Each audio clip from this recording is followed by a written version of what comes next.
Hello बच्चों एवं मेरे प्रिय साथियों, आप सभी का अपने YouTube channel SS coaching centre by Sumit sir में स्वागत है। जैसा कि हमने आपसे वादा किया है कि हम आपको प्रतिदिन एक क्लास देते रहेंगे और हम जो क्लास की शुरुआत करेंगे वो एकदम जीरो से करेंगे।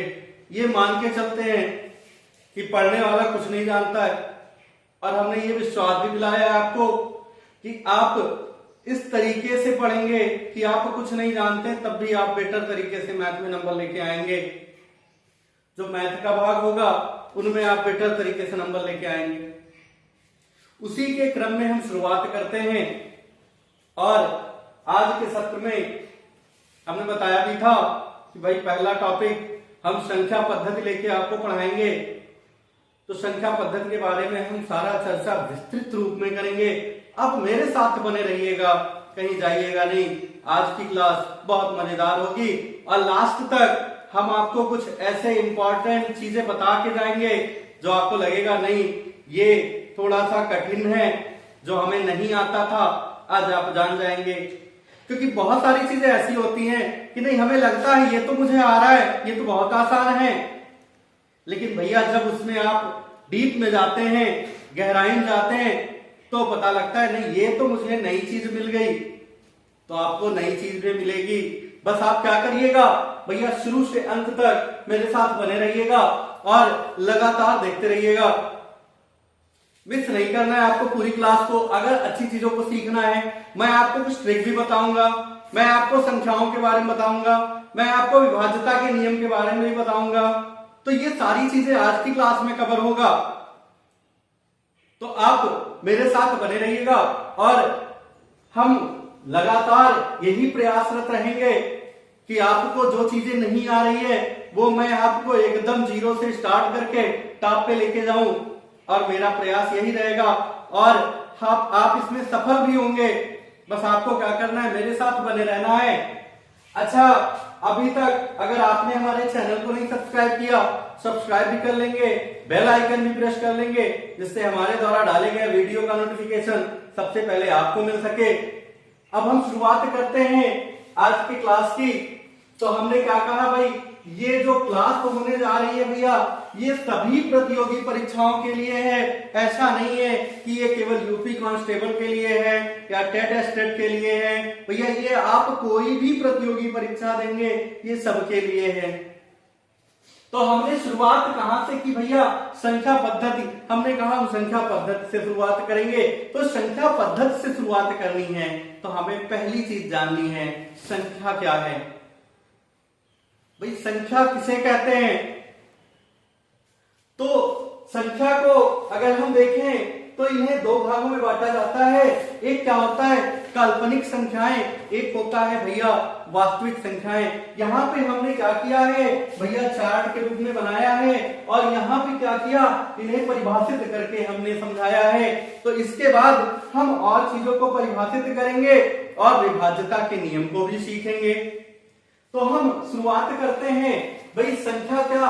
संख्या के दो भाग हैं, एक वास्तविक संख्या भैया, दूसरी काल्पनिक संख्या। अब वास्तविक संख्या किसे कहते हैं और काल्पनिक संख्या किसे कहते हैं? वास्तविक संख्या उसे कहा जाता है भैया जिसका मान जो है कुछ निश्चित हो। काल्पनिक जिसका मान ही ना निश्चित हो वो काल्पनिक संख्या कहलाती है। जिसका मान निश्चित हो गया वो वास्तविक संख्या कहलाती है। अच्छा, यहाँ पे देखते हैं वास्तविक संख्या किसे कहा गया भैया, जो भी आपके पास प्रकृति में संख्याएं दिखाई दे रही हैं वे सब के सब वास्तविक संख्याएं हैं। और अगर काल्पनिक संख्या की बात करें भैया तो काल्पनिक संख्याएं क्या हैं, जिनका मान हम सही से परिभाषित ही नहीं कर सकते। जैसे हमने कह दिया √1 -1 √-4, तो भैया रूट में माइनस वाली संख्या अर्थात माइनस वाली संख्या किसी भी संख्या का वर्ग हो सकता है। आप सोचे इस चीज को। देखें यहाँ पे जैसे हमने कहा 2 का वर्ग, तो भैया 2 का वर्ग क्या होगा, 2 × 2 होगा यानी +4 होगा। अच्छा, हमने -2 का वर्ग कहा तो भी भैया -2 और -2 का गुणा +4 ही होगा। क्या इनका गुणा -4 संभव है? तो आप कहेंगे भैया ये संभव नहीं है। तो जब ये संभव नहीं है तो रूट में -4 लिखा है, तो ये कौन सी संख्या हो गई? काल्पनिक संख्या हो गई। इस तरीके से काल्पनिक संख्याएं होती है, वास्तविक संख्याएं होती है। यानी जितनी भी संख्याएं हैं, चाहे वो दशमलव में हो, चाहे वो परिमेय संख्या हो, परिमेय संख्या, अपरिमेय संख्या, कोई भी संख्या हो, वो सब के सब वास्तविक संख्या में आता है। अच्छा ध्यान रखिएगा, अभी हम आपको संख्या रेखा खींचकर भी बताते हैं। पहले इन चीजों को समझ लें, फिर हम संख्या रेखा पर चलते हैं और कुछ ऐसे एग्जाम्पल लेंगे जो आपको एकदम निश्चित तरीके से सिखा देगा। तो अब हम देखते हैं क्या वास्तविक संख्याओं को अगर देखें तो भैया दो भाग में बांट दिया गया। एक कहा गया परिमेय संख्या, दूसरा कहा गया अपरिमेय संख्या। तो परिमेय संख्या किसे कहा गया? वह संख्या जिसे हम p बटे q के रूप में लिख सकते हैं, जहां p और q दोनों पूर्णांक हो और q इज नॉट इक्वल 0 हो, जैसे ये सारी संख्याएं। यहाँ पे रूट में 9 लिखा है। अब लोग यहाँ कंफ्यूज हो जाते हैं कि रूट में संख्या लिखी है ये अपरिमेय होगा। भैया आपको ये ध्यान देना है, रूट में संख्याएं लिखी है तो रूट के अंदर जो संख्या लिखी है क्या वो पूर्ण वर्ग है या अपूर्ण वर्ग है?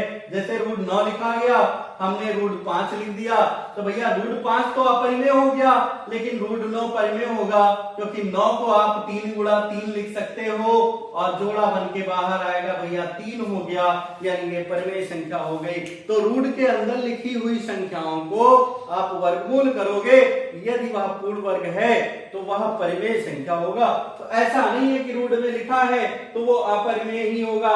रूट के अंदर वह संख्या जिसका जो पूर्ण वर्ग नहीं है वही अपरिमेय होगा। तो यहाँ पे रूट 9 एक परिमेय संख्या कहलाएगा। अपरिमेय संख्या क्या है भैया? वह संख्या जिसे हम p बटे q के रूप में नहीं लिख सकते। अब लोग कहेंगे कि भैया रूट 3 को हम p बटे q लिख सकते हैं, तो भैया बिल्कुल लिख सकते हैं, ये p बटे q के रूप में लिखा है। लेकिन यहाँ पे क्या है? p और q दोनों पूर्णांक हो, तो क्या रूट 3 एक पूर्णांक है? तो उत्तर होगा नहीं है। जैसा कि हमने बताया, हम एग्जाम्पल लेके आपको अच्छे से समझा रहे हैं सारी चीजों को। ये क्या होगा? अपरिमेय संख्या होगा, नहीं इस रूप में नहीं लिखा जा सकता। अब जो परिमेय संख्या है भैया वो पूर्णांक भी होगा और गैर पूर्णांक भी होगा। जैसे पूर्णांक कहने का मतलब पूरा पूरा अंक, गैर पूर्णांक कहने का मतलब बटे वाला अंक जो परिमेय संख्या पढ़ रहे हो। जैसे यहाँ पे लिखा है भैया 5/3, तो ये गैर पूर्णांक संख्या है, ये पूर्णांक संख्या नहीं है। लेकिन अगर केवल 5 कह दिया गया तो वह पूर्णांक है, केवल -5 कह दिया गया तो वह भी पूर्णांक है।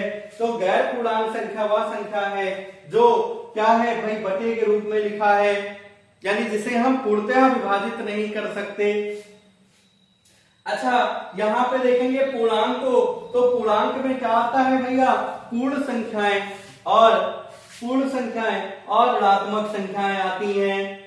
पूर्ण संख्या की बात करें तो प्राकृतिक संख्या और शून्य आता है। प्राकृतिक संख्या की बात करें तो इसमें सम, विषम, भाज्य, अभाज्य सारे आते हैं।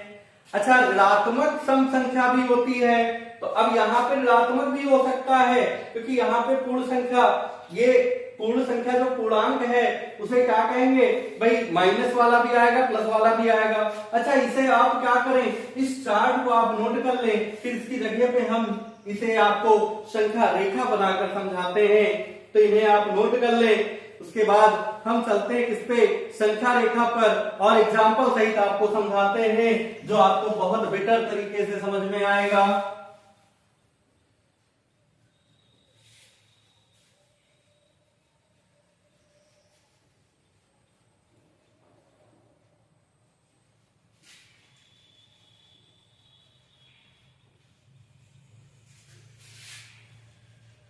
जैसे भाई संख्या रेखा क्या है?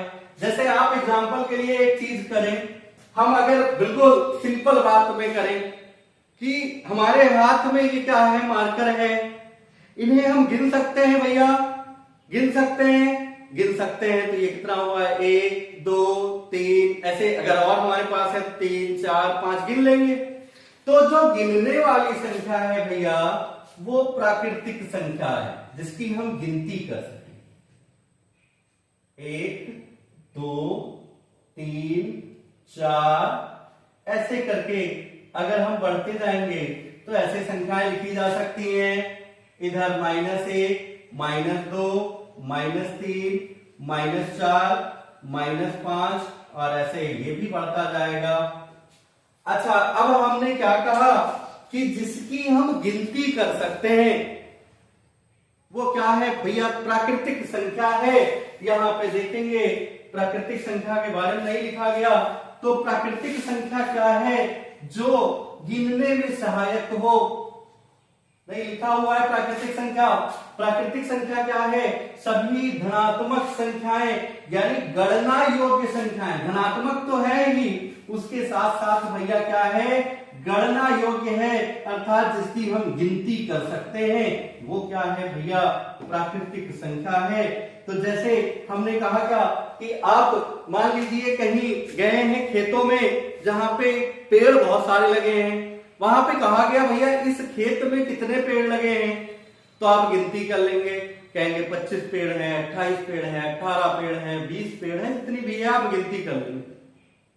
तो अगर आप गिनती कर लेते हैं तो वो क्या कहलाता है भैया? प्राकृतिक संख्या। प्राकृतिक संख्या ये क्या है? 1, 2, 3 डॉट डॉट डॉट, ये ऐसे जाएगा जैसे यहाँ पे हमने इंडिकेट भी किया है 1, 2, 3 डॉट डॉट डॉट। अच्छा, प्राकृतिक संख्या के बाद जैसे हमने एक और एग्जांपल में आपसे कहा कि एक खेत है जिसमें एक भी पेड़ नहीं लगे हैं। अब आपसे कहा गया कि उस खेत में पेड़ों को गिनिए कितने पेड़ हैं। ऐसा खेत है जिनमें एक भी पेड़ नहीं है। अब हमने आपसे कहा कि उसमें आप पेड़ों की संख्या बताइए कितने पेड़ लगे हैं, तो क्या उत्तर होगा? भाई वहां पे कोई पेड़ है ही नहीं, तो हम गिनेंगे कैसे? मेरा उत्तर होगा 0। और यदि इसी प्राकृतिक संख्या में भैया 0 को जोड़ दें तो ये हो जाता है पूर्ण संख्या हो जाती है। ये यहाँ पे लिखा है भैया पूर्ण संख्या बराबर प्राकृतिक संख्या प्लस 0, यानी अगर 0 भी इंक्लूड हो जाए तो फिर वो क्या होता है? पूर्ण संख्या कहलाती है। अच्छा, अब हम बात करते हैं कि जैसे आपने किसी को 10 रुपए कर्ज दे दिए, तो आपके पास कितना रुपया है भैया? +10 है, क्योंकि हमारे पास अतिरिक्त है तब हम कर्ज दे रहे हैं। और यदि हमने किसी से 10 रुपया कर्ज ले लिया, तो कर्ज लिया तो भैया हम ऋणी हो गए। अगर हमने कर्ज लिया तो हम ऋणी हो गए, -10 हो गया। और अगर हमने कर्ज दिया है तो हम धनी हैं, यानी +10 हो गया। तो जब प्लस के साथ ये माइनस वाला भी इंक्लूड हो जाए 0 के साथ, तो वो कहलाता है भैया पूर्णांक। क्या कहलाता है? पूर्णांक कहलाता है। तो इसी संख्या पे यहां तक भैया देखेंगे ये प्राकृतिक संख्या है। और यदि इसमें आप 0 भी जोड़ दें तो भैया ये पूर्ण संख्या हो गया। और यदि हम इस संपूर्ण की बात करें तो भैया ये पूर्णांक हो गया। तो पूर्णांक जो होगा वो माइनस वाली संख्या भी होगी और प्लस वाली संख्या भी होगी, डॉट डॉट डॉट इधर भी होगा, यानी दोनों और अनिश्चित रूप से बढ़ सकता है। तो पूर्णांक क्या है भैया? जो माइनस वाली संख्या है वो भी पूर्णांक है, लेकिन ध्यान रहे ये भिन्न में ना हो, बटे में ना हो। बटा 1 तो प्रत्येक संख्या का हर एक है। जैसे अगर हम बात करें कि 4, तो भैया 4/1 तो है, तो ये भी एक भिन्न है। ये भिन्न की बात नहीं कर रहे हैं। ऐसा ना हो कि यहां बटे पे 1 की जगह पे कोई और संख्या हो। यदि 1 की जगह पे कोई और संख्या हो गई तो भैया ये क्या होगा? ये पूर्णांक नहीं होगा। अच्छा, कुछ लोग कहेंगे नहीं 2 कर देता, तो भैया ये तो मूर्खता वाला प्रश्न है। अगर 2 आपने कर दिया तो 2 से ये विभाज्य है। तो ये तो आपको हम भिन्न में बहुत अच्छे से बताएंगे। फिलहाल यहाँ पे पूर्णांक की बात करें तो अगर कोई संख्या है जो धन भी है ऋण भी है वो भी लिया जाएगा, जीरो को भी इंक्लूड करेंगे, वो क्या कहलाएगा, पूर्णांक कहलाएगा। एक बार फिर से इसे देखेंगे, गिनने वाली जो संख्या है भैया, जो गणना करने योग्य है, वो प्राकृतिक संख्या है। तो हम गिनेंगे कैसे, 1 2 3 4 5 6 7 8। भैया छोटे बच्चे पूछोगे वो भी बताएगा ऐसे ही गिना जाएगा। तो जो गिनने वाली संख्या है वो प्राकृतिक संख्या है। अब गिनने वाली संख्या में यदि हम जीरो भी जोड़ दें तो वह पूर्ण संख्या हो जाता है, जीरो भी जोड़ दिया गया।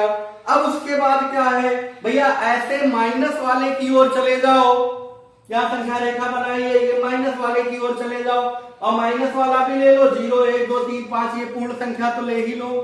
तो ये सब क्या हो जाएगा भैया, पूर्णांक हो जाएगा। अब इस पूर्णांक में भी समझेंगे, ये जो माइनस वाली संख्या है भैया, ये क्या होगा, ऋण पूर्णांक होगा, और ये जो प्लस वाली संख्या है ये क्या होगा, धन पूर्णांक होगा। तो जो माइनस वाली संख्या है वो ऋण पूर्णांक होगा, जो प्लस वाली संख्या है वो धन पूर्णांक होगा। इस तरीके से ये तीन चीजें कंप्लीट होती हैं। अच्छा, अब बात आती है परिमेय और अपरिमेय संख्या की, क्योंकि हमने कहा संख्याएं दो प्रकार की, परिमेय और अपरिमेय। यहाँ पे जितनी संख्याएं हैं, चाहे वो प्राकृतिक संख्या हो, पूर्ण संख्या हो, पूर्णांक हो, ये सब सबके सब क्या है भैया, परिमेय संख्या ही है। ये सारे परिमेय संख्याएं हैं। अच्छा, अब यहाँ पे और संख्याएं बची। अगर हम बात करें 0 से 1 के बीच में, तो यहाँ पे बहुत सारी संख्याएं हैं। अगर ये कहा जाए असंख्य संख्याएं हैं तो गलत नहीं है, तो गलत नहीं है। यहाँ पे असंख्य प्रकार की संख्याएं हैं। अब यहाँ पे कौन कौन सी संख्याएं भैया, जो पूर्ण रूप से बटे के रूप में नजर आ जाए, बटे के रूप में नजर आया, जैसे हमने लिखा 4/7, तो यहाँ पे 4 और 7 दोनों पूर्णांक हैं। तो जब दोनों पूर्णांक होंगे भैया तो ये परिमेय संख्या होगा। और Q इज नॉट इक्वल 0, यानी इसका मान 0 ना हो। क्यों ना 0 हो, क्योंकि भैया 4/0 कर दिया गया, तो 0 को 4 से आप भाग करिए, क्या ये कभी विभाजित होगा, तो उत्तर होगा कभी विभाजित नहीं होगा। देखेंगे कैसे, 0/4।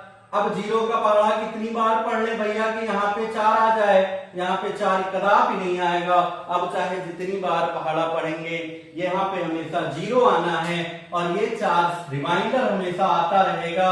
इस तरीके से अगर किसी भी संख्या का बटा 0 हो तो इसे कहा जाता है भैया इनफाइनाइट, यानी अपरिभाषित या परिभाषित नहीं।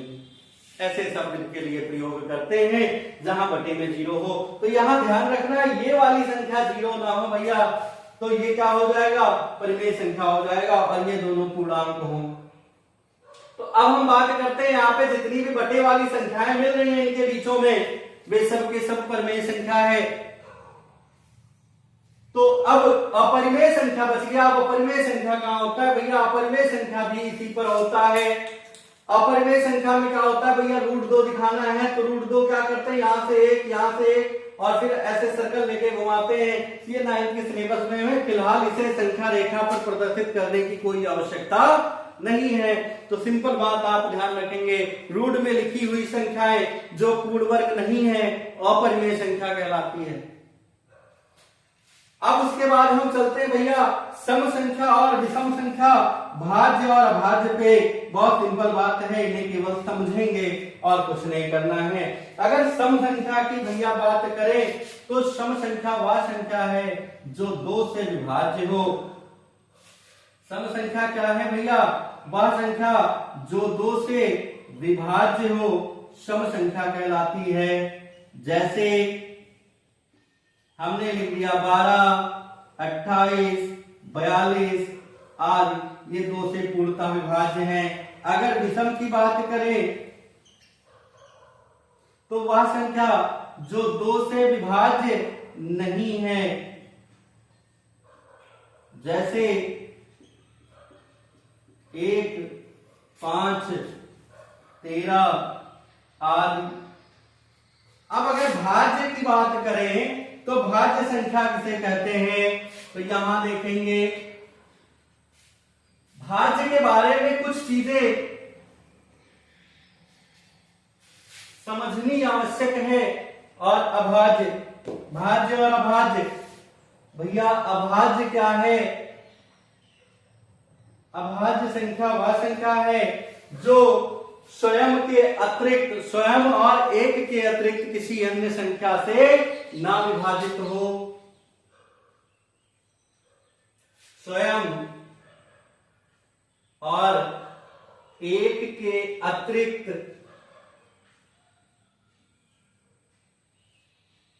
अन्य संख्या से ना विभाजित हो। जैसे हमने कह दिया क्या भैया 31, जैसे हमने कह दिया भैया 17, जैसे हमने कह दिया 43 आदि। ये क्या है? ये संख्याएं स्वयं और एक के अतिरिक्त अन्य किसी संख्या से विभाजित नहीं है, तो ये क्या है? अभाज्य संख्या है। भाज्य संख्या किसे कहते हैं? बात आती है तो भाज्य संख्या उसे कहते हैं वह संख्या जो स्वयं और एक के अतिरिक्त अन्य संख्याओं से भी विभाजित हो। अन्य संख्याओं से भी विभाजित हो। जैसे हमने कहा 12, 20, 25 आदि। ये क्या है भैया? भाज्य संख्या है। जैसे 12 को देखते हैं तो ये 12 और 1 को छोड़ के, क्योंकि स्वयं और एक यानी 12 को छोड़ दो और 1 को छोड़ दो तो भैया ये 2 से भी कट रहा है, 3 से भी कट रहा है, 4 से भी कट रहा है। ऐसे 20 को देखेंगे भैया 2 से कट रहा है, 4 से कट रहा है, 5 से कट रहा है। ऐसे 25 को देखेंगे तो ये 5 से भी कट रहा है, 1 और 25 के सिवाय। यहां 31 को देखते हैं तो 31 क्या है भैया? केवल 1 से विभाजित होगा और या तो 31 से विभाजित होगा, अन्य किसी संख्या से विभाजित नहीं होगा। तो इस तरीके से भाज्य अभाज्य संख्याएं भी होती हैं। एक बार हम इसे थोड़ा सा रिवाइज करवाते हैं, उसके बाद फिर हम कहां चलते हैं कि अभाज्य संख्या कैसे पहचाने, कैसे छांटे कि यह भाज्य संख्या है। फिर हम चलते हैं कि भाज्य संख्या है तो वह किससे विभाज्य है, किस तरीके से विभाज्य है। भैया एकदम आसान तरीके से बताएंगे कि ये किस किस संख्याओं से विभाजित हो सकता है, उनके विभाज्यता के नियम क्या हैं, बहुत आसानी से समझाएंगे। बिल्कुल ध्यान पूर्वक देखिएगा, बिल्कुल मस्त होके रिलैक्स होके देखिए, कोई दिक्कत नहीं, कोई लोड नहीं, कोई प्रेशर नहीं, बिल्कुल रिलैक्स। बहुत अच्छा समझ में भी आएगा और पेपर भी बहुत अच्छा होगा। देखिए एक और चीज को ध्यान दीजिएगा। अब आप सोचे कि हम पेपर में ऐसे क्वेश्चन खोजे जो इनसे रिलेटेड हो, आपको स्पष्ट नहीं मिलेगा क्वेश्चन, बट थोड़ा घुमा फिरा के जरूर मिलेगा। तो इसलिए ये पढ़ना आवश्यक है भैया। अगर ये आप नहीं सीखेंगे, उसके बेस को नहीं जानेंगे, तो कैसे उनके कॉन्सेप्ट को समझेंगे। तो ये चीज है। वास्तविक संख्या हमने बताया ही भैया, जितनी प्रकार की संख्याएं तुम्हें दिखाई दें वे सब के सब वास्तविक संख्या हैं। लेकिन उन संख्याओं को भैया छोड़ देना जिनका मान ही नहीं हम क्लियर कर सकते हैं कि कितना होगा। जैसे रूट में -1, रूट में -4, रूट में -5, रूट में -7, यानी रूट में संख्या लिखी है और वह माइनस में लिखा है, तो भैया ये क्या है? काल्पनिक संख्याएं हैं।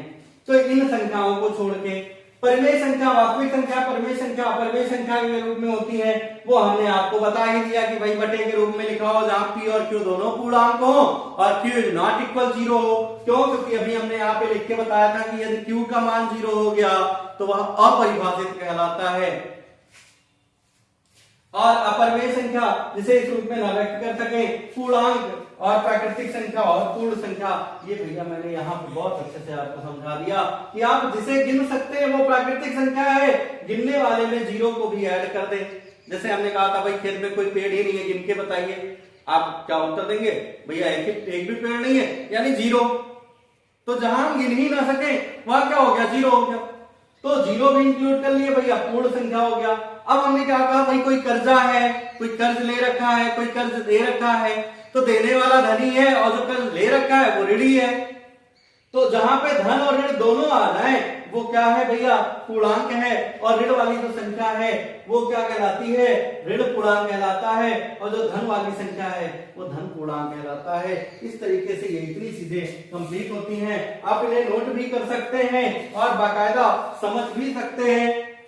इस साइड ये भी लिखा है, ये भी आप नोट कर लें। अब हम चलते हैं भाज्यता और विभाज्यता, भाज्य और अभाज्य संख्या की पहचान कैसे करते हैं, और कोई संख्या भाज्य है तो कौन कौन सी संख्याओं से भाज्य होगा और उनके नियम क्या हैं, उन सारी चीजों की ओर हम आपको ले चलेंगे। तो आप धैर्य पूर्वक आराम से देखिए और सारी चीजों को समझिएगा।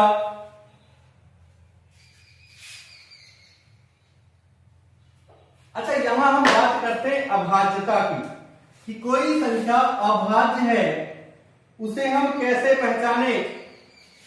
कोई संख्या अभाज्य है, अभाज्य संख्या की पहचान कैसे करना। बहुत सिंपल बात हम आपको बताएंगे। जैसे मान लीजिए कोई संख्या लिखी, मान लीजिए लिखा है 179। मान लीजिए जो संख्या है भैया वो लिखा है 179, इसे चेक करना है। तो हमें करना क्या है वो हम बता दें आपको यहां पे, कि जो संख्या है इससे बड़ी पूर्ण वर्ग संख्या हमें देखनी है। संख्या से बड़ी पूर्ण वर्ग संख्या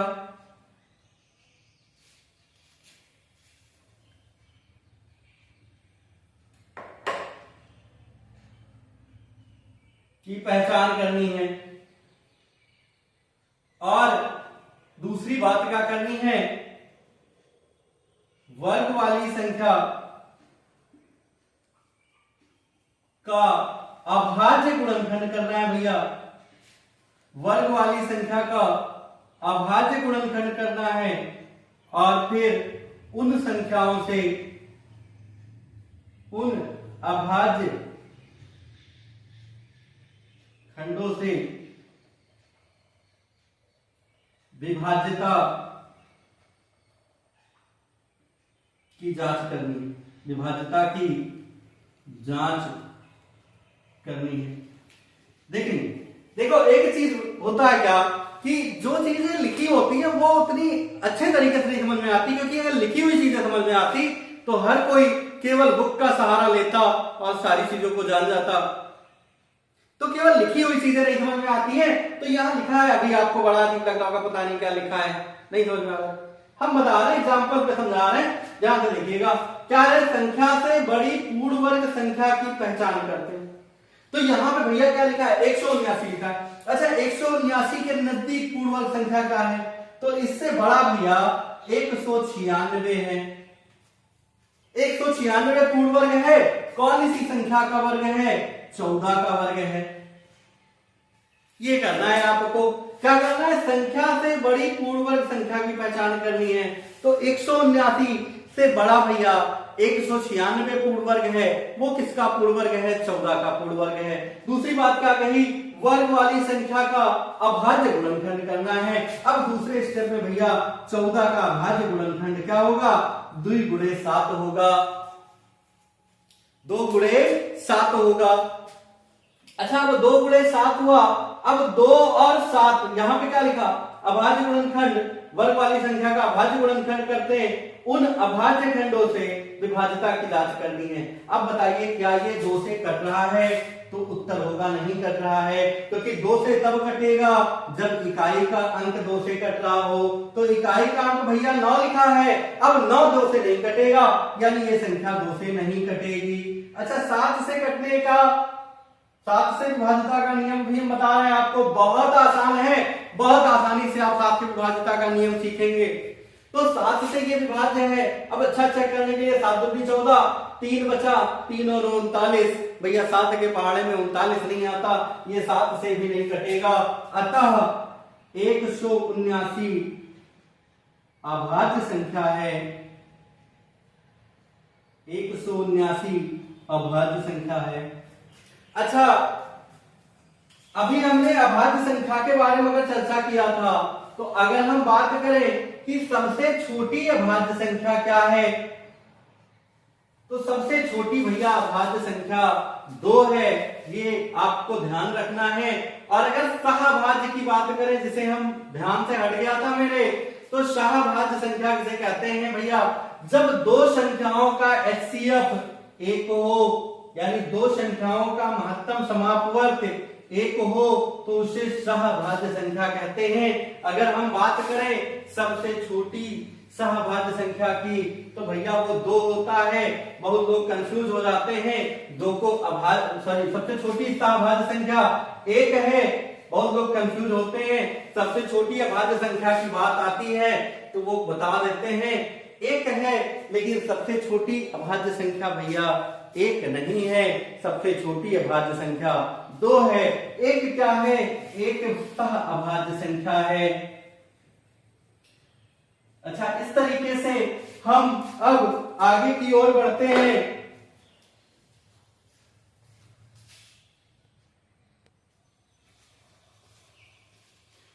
तो अब देखते हैं 2 से विभाज्यता का नियम। अगर विभाज्यता का नियम देखना है, अच्छा, तो उससे पहले एक चीज और क्लियर कर दे। तो अभी हम सहअभाज्य संख्या की बात कर रहे थे भैया, तो सहअभाज्य संख्या जब 2 संख्याओं का HCF 1 हो, जब 2 संख्याओं का HCF 1 हो, जैसे हमने लिखा दिया, जैसे हमने लिखा भैया 7 और 11, तो ये क्या है? सहअभाज्य संख्या के युग्म है।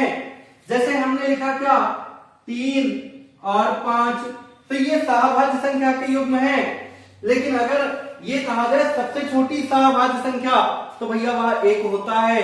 सबसे छोटी सहअभाज्य संख्या वो होता है भैया 1 होता है। इस चीज को आप ध्यान रखेंगे। और सबसे छोटी अभाज्य संख्या की बात करेगा तो वह 2 होता है। सबसे छोटी अभाज्य संख्या 2 होती है। अच्छा, अब हम बात क्या कर रहे थे? विभाज्यता के नियम की। 2 से विभाज्यता का नियम क्या है भैया? जिस संख्या के इकाई का अंक, जिस संख्या के इकाई का अंक क्या हो 0, 2, 4, 6, 8 हो, वह संख्या 2 से विभाज्य हो जाएगी। जिस संख्या के इकाई का अंक 0, 2, 4, 6, 8। अच्छा, हमने क्या कहा था भैया? हम बिल्कुल जड़ से शुरुआत करेंगे। तो इकाई का अंक किसे कहते हैं? जैसे 4, 3, 8, तो भैया ये क्या है? इकाई का अंक है, ये दहाई का अंक है। और ये सैकड़ा, ऐसे पढ़ते हैं, इकाई, दहाई, सैकड़ा, हजार, 10,000, लाख, 10 लाख, ऐसे ही पढ़ते जाते हैं। तो इकाई का अंक ये है। तो जिस संख्या के इकाई का अंक 0, 2, 4, 6, 8 हो, वह संख्या 2 से विभाज्य होगा। अच्छा, एक और चीज कह सकते हैं, जिस संख्या के इकाई का अंक 2 से विभाज्य हो, वह संख्या 2 से विभाज्य होगी। जो बहुत छोटे से आप पढ़ते आ रहे होंगे। तो 4, 3, 8, जैसे हमने लिखा 2, 3, 5, 7, 6, चलिए इतनी बड़ी संख्या लिखी है। आपको देखना कहां है? केवल इकाई का अंक देखना है। तो ये संख्या 2 से विभाज्य होगी आदि। अच्छा, दूसरी बात करते हैं 3 से विभाज्य। अगर हम 3 से विभाज्य की बात करें तो यहां पे नियम क्या है? संख्या के अंकों का योग, संख्या के अंकों का योग 3 से विभाज्य हो, 3 से विभाज्य हो। जैसे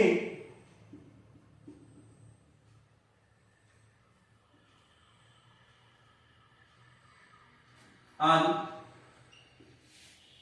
अच्छा, अब इसे कंफर्म करते हैं। 4 3 5 लिखा है। अब इनके अंकों का योग करो भैया। 4 + 3 + 5, 4 3 5, क्या कहा? अंकों का योग। तो भैया अंकों का योग कर लिए। 4 + 3 + 5, तो कितना आ गया? 4 3 7 5 12 हो गया। अच्छा, अब अंकों का योग 3 से विभाज्य हो। अब 12 को अगर 3 से भाग करें तो भैया 4 आ जाता है, अर्थात ये संख्या जो है 3 से विभाज्य होगी। यानी इनके अंकों का योग करना है। अंकों का योग कर लिया गया तो भैया 4 3 7 5 12। अब 12 3 से कट रहा है तो हाँ भैया 3 के पहाड़े में 12 आता है। 3 चौक 12 यानी कट गया, ये संख्या 3 से कट जाएगी। 5 3 7 को देखते हैं। तो 5 3 7 इन्हें जोड़ लो। 5 और 3 8 7 15। भैया 15 3 से विभाज्य हो रहा है क्योंकि 3 के पहाड़े में 15 आ रहा है।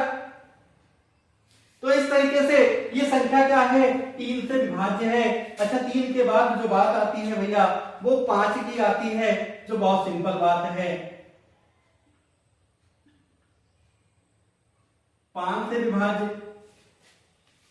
ध्यान से समझिएगा, अभी आपको बहुत इंटरेस्टिंग चीज मिलेगा जो शायद आप आज तक कभी नहीं जाने होंगे।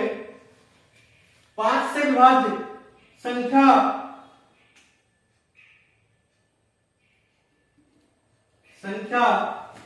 के इकाई का अंक, संख्या के इकाई का अंक 0 या 5 हो, जैसे 4 3 0 2 3 7 5 आदि। यानी आपको यहां देखना क्या है भैया?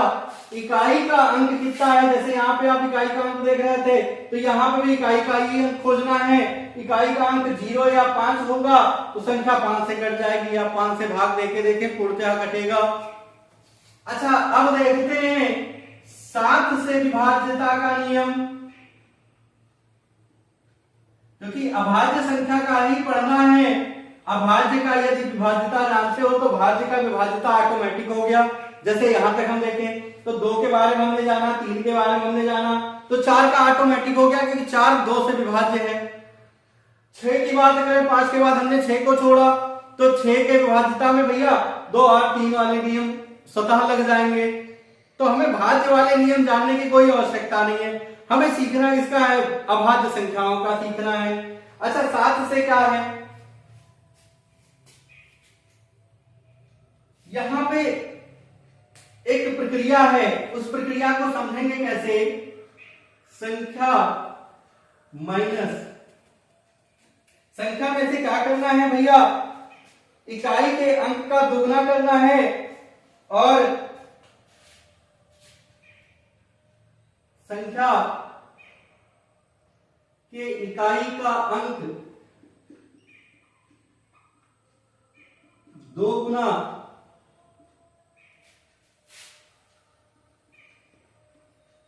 करके घटाना है। अगर प्राप्त अंतर 7 से विभाज्य है, प्राप्त जो अंतर है वो 7 से विभाज्य है, तो संख्या भी 7 से विभाज्य होगी। तो संख्या भी 7 से विभाज्य होगी। संख्या के इकाई का अंक 2 गुना करके घटाना है। संख्या के इकाई का अंक 2 गुना करके संख्या में से घटाना है।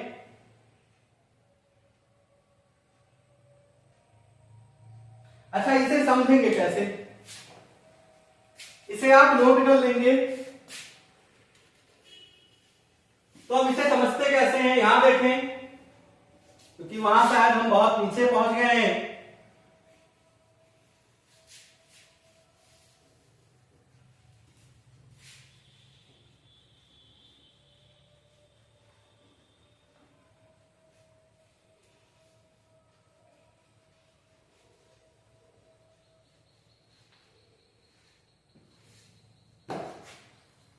यहां देखते हैं, जैसे हमने क्या कहा भाई, संख्या के इकाई का अंक 2 गुना करके संख्या के इकाई का अंक 2 गुना करके, हमने मान लिया एग्जांपल के लिए लेते हैं 1792, संख्या के इकाई का अंक 2 गुना करके जो शेष संख्या बचेगी भैया उसमें से घटाते जाना है, और ये प्रक्रिया तब तक करती जानी है जब तक वह 1 या 2 अंकों में ना आ जाए। कोई बड़ा ही संख्या लिखी होगी तब भी आप ऐसे ही कर सकते हैं। आप इसे चेक करिएगा, सारे जगह ये नियम लागू होगा। तो अगर हम 1792 की बात करें तो 1792 में क्या है, इकाई का अंक भैया 2 है, तो 2 का 2 गुना यानी 4। करना क्या है, 1792 में इकाई का अंक भैया 2 है, अब 2 का 2 गुना कितना होगा, 4 होगा। बचा कितना, शेष संख्या में से, क्योंकि क्या लिखा, संख्या के इकाई का अंक 2 गुना करके संख्या से घटाना है, यानी शेष संख्या से घटाना है। तो 179 बचा, 179 में से भैया 4 घटाओगे, बचेगा कितना, 175 बचेगा। अच्छा, अब 175 में इकाई के अंक का फिर 2 गुना करना है, तो भैया 1 2 गुना करोगे, 5 दूनी 10, तो बचा यहाँ पे कितना, 17, 17 माइनस 10 अर्थात कितना आ गया, 7 आ गया। तो 7 भैया 7 से तो विभाज्य होगा ही।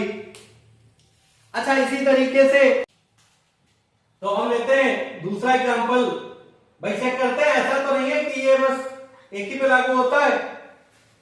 हमने लिया भाई 2506,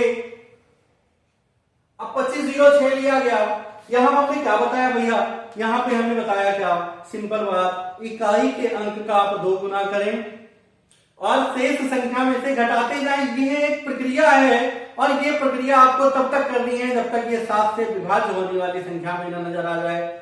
जैसे यहां भैया इकाई का अंक क्या है, 6, तो 6 का 2 गुना भैया 12 होगा।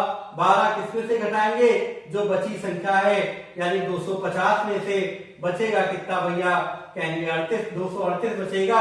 इकाई का अंक ये है, इसका 2 गुना भैया 16 होगा, किसमें से घटाना है, तो 23 में से घटाना है। अब 23 में से 16 घटाओगे तो आप ही बताओ कितना आएगा, तो आएगा भैया 7। अब 7 से 7 विभाज्य है, तो अगर 7 से विभाज्य है तो संख्या भी 7 से विभाज्य होगी। अगर हम कुछ और संख्या लेते हैं 15,435, तो ये भी चेक करते हैं क्या 7 से विभाज्य है। तो हमने क्या कहा भैया, इसका 2 गुना यानी 5 दूनी 10। अब इसमें से घटा दो, 1543 में से 10 घटाओगे तो भैया आ जाएगा 1533। इकाई का 2 गुना यानी 6। अब बचा कितना भैया, 153 में से 6 घटाओगे, 13 में से 6 घटाए आ गया 7 और 4, ये इकाई का अंक ये, इसका 2 गुना भैया 14, 14 माइनस 14 किए भैया 0। अब 0 7 के गुणज में आ रहा है, 7 जो हम 0, तो भैया 7 से ये भी विभाज्य है। अब चूंकि संख्या ये 7 से विभाज्य है, ये 7 से विभाज्य है, ये 7 से विभाज्य है, तो ये तीनों संख्याएं 7 से विभाज्य होंगी। इस तरीके से 7 से विभाज्यता का नियम है।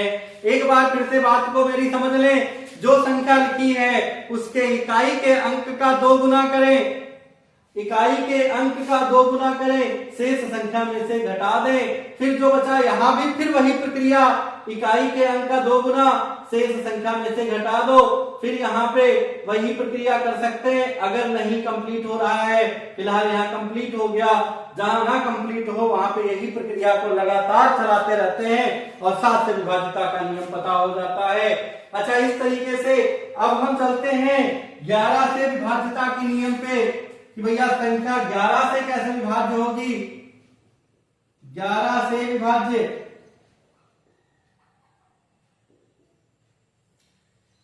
तो यहां पे आपको क्या करना है भैया, सम स्थान के अंकों का योग माइनस विषम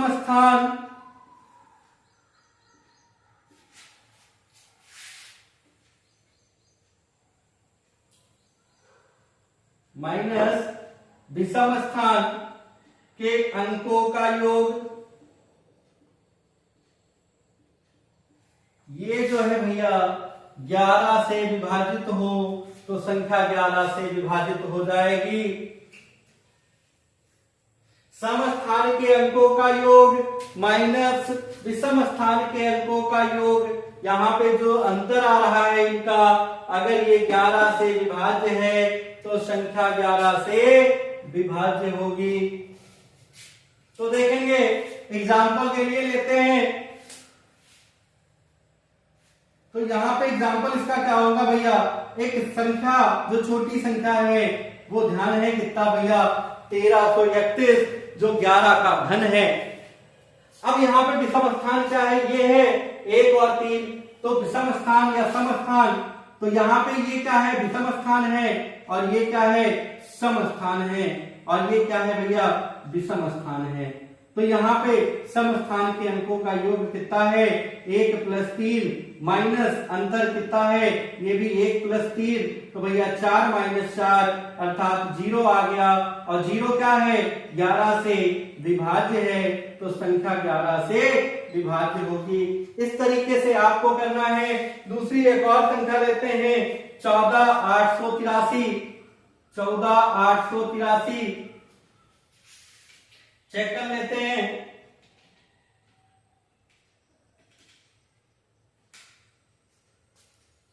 ठीक है,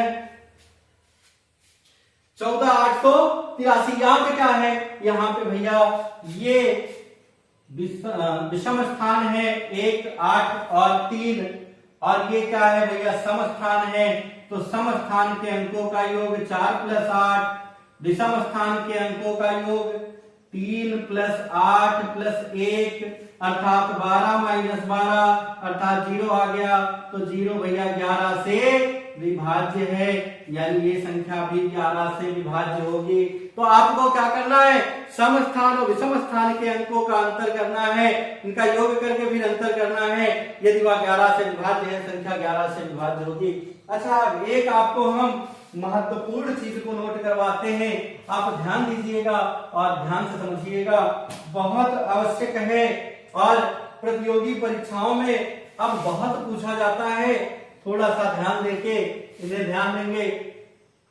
पहला बिंदु हमने क्या कहा भैया, ये कहा कि यदि संख्या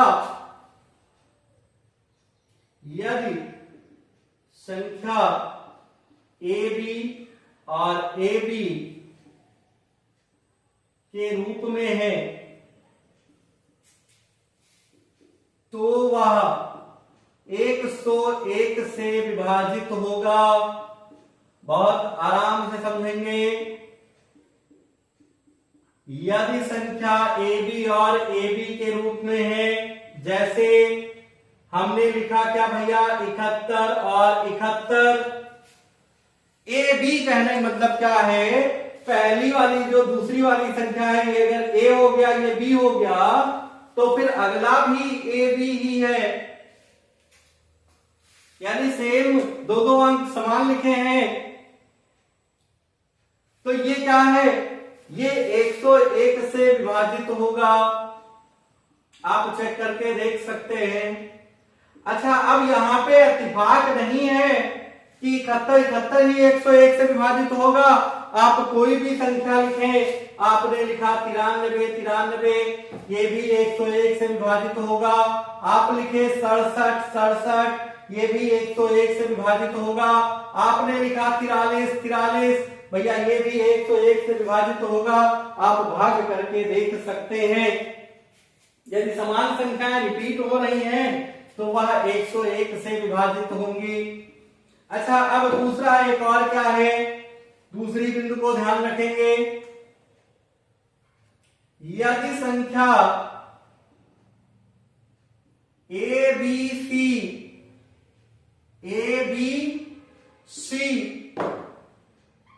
और ABC के रूप में हो तो वह 1001 से पूर्णतः विभाजित होगा। जैसे हमने लिख दिया 4, 3, 2, ये किससे 1001 से विभाजित होगा। अच्छा, इसी तरीके से अब आप लगातार अगर इसे लिखना चाहें, जैसे कोई अन्य संख्या लिखना चाहें, जैसे लिखा 235 तो ये ए बी सी के रूप में, जैसे ये ए बी के रूप में था, वैसे भैया ये भी तो ए बी सी और ए बी सी के रूप में है। तीनों समान संख्या, फिर तीनों समान संख्या, ऐसे आप चाहे जो संख्या लिखेंगे, 3 पहले समान संख्या लिख लें, फिर उसी समान संख्या को रिपीट कर दें, तो भैया वह 1001 से विभाजित होगा। इसके भी कुछ नियम हैं, यदि आप जानना चाहते हैं तो आप कमेंट बॉक्स में बताएंगे, तब मैं इसके नियम को आपको भी समझा दूंगा। फिलहाल इसके नियम को समझने की कोई विशेष आवश्यकता नहीं है, लेकिन यदि आपके अंदर जानने की इच्छा है तो हमें भी लगे कि नहीं आप भी जानना चाहते हैं, तब हम बताएं। अब इस तरीके से आप इन पूरे क्लास को देखें, आराम से समझें। यहाँ पे हमने क्या बताया आपको, संख्या के प्रकार, संख्याएं कैसे होती हैं, कौन कौन सी संख्याएं होती हैं, विभाज्यता के नियम को बताया है, और उसके बाद इन 2 बिंदुओं को हमने बताया है। अच्छा, अब इसके बाद हम क्या करेंगे, यदि इसमें कुछ छूटा हुआ पार्ट है तो मैं उसे भी कल समझाऊंगा अगली क्लास में, और फिर इससे रिलेटेड हम कुछ प्रश्नों को भी लेके आपके सामने आएंगे। तो अब हम मिलेंगे अगले क्लास में। अच्छा, यदि बच्चा वीडियो अच्छा लगेगा तो लाइक शेयर करना ना भूलिएगा, और यदि हमारे चैनल पर नए हैं तो चैनल को भी सब्सक्राइब कर लें, बेल आइकन को भी प्रेस कर लें, जिससे हमारे द्वारा डाले गए वीडियो का नोटिफिकेशन सबसे पहले आपको मिले। अब हम मिलेंगे अगले वीडियो में, तब तक के लिए जय हिंद।